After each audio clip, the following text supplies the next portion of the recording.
Alhamdulillahi Rabbil Alamin. Hello, Mam? Sebutan awak salah tadi. Perkataan alamin tu huruf ain, bukan huruf alif. Awak baca salah makhraj. Kalau salah sebutan macam tu dalam solat, boleh jadi solat tak sah sebab kesalahan yang besar.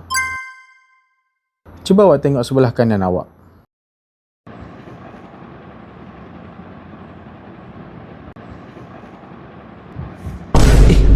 Bila masa ada buku ni?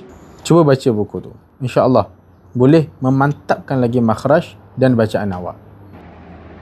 Awak nak khatam Quran Ramadan ni kan? Ramadan ni sangat bagus untuk kita kejar khatam Al-Quran. Tapi jangan kita lupa untuk jaga hak Al-Quran juga. Pusing belakang buku tu dan scan. Awak boleh join program 1 juta khatam bersama Ustazah Aisyah Ba'in secara live di TikTok. Setiap pembelian produk beliau layak untuk join program tu. Okey, jaga bacaan. Assalamualaikum.